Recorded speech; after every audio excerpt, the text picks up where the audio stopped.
इस कुत्ते ने 10 दिन से कुछ नहीं खाया था। आज किस्मत से टोगो को एक मरी हुई भेल मिली। वह जैसे ही खाने ही वाला था, तभी वेल के पेट से एक सील बाहर निकली। इलाका अपना समझने वाली सील गुस्से में टोगो को दौड़ाने लगी। टोगो डर के मारे लगभग बेहोश ही हो गया। अंटार्कटिका में ऐसा जानवर पहली बार देखकर उसे लगा जैसे कोई एलियन दिख गया हो। लेकिन खुद को संभालने के बाद टोगो ने हार नहीं मानी। अगर उसने जल्दी कुछ नहीं खाया तो वह मर जाएगा। इसलिए उसने फिर हिम्मत जुटाई और सील से खाना मांगा। लेकिन सील का कोई इरादा नहीं था शेयर करने का। भूख से मजबूर होकर टोगो ने अचानक हमला कर दिया। उसने मांस का एक बड़ा टुकड़ा काटा और भाग गया। इससे सील और भड़क गई और पानी में कूदकर उसका पीछा करने लगी। अचानक वहां कुत्तों का एक झुंड आ गया और वेल के मांस को नोचने लगा। ये सब एक डिस्ट्रैक्शन प्लान था। सील समझ गई कि उसे बेवकूफ बनाया गया है और वो उसी रास्ते से वापस लौटी। जैसे ही कुत्ते खाने में लगे रहे, सील चुपचाप पीछे से आए और माया की पिछली टांग पर दांत गड़ा दी।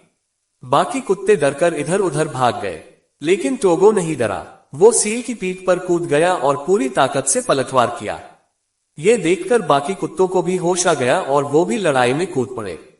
सब ने मिलकर सील को दांतों से नोचना शुरू कर दिया।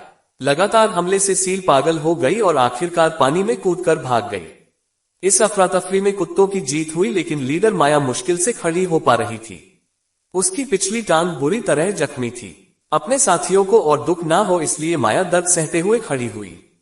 वो लंगड़ाते हुए वेल के पास पहुंची। तभी बाकी कुत्ते एक एक करके पास आए और भूखे पेट मांस खाने लगे। ये पिछले 6 महीनों में उनका सबसे बड़ा खाना था। जैसे ही वह अपने ठिकाने की तरफ लौटने वाले थे, माया खुद को संभाल नहीं पाए और दर्द में जमीन पर गिर गई। उसका साथी उसके पास ही बैठा रहा।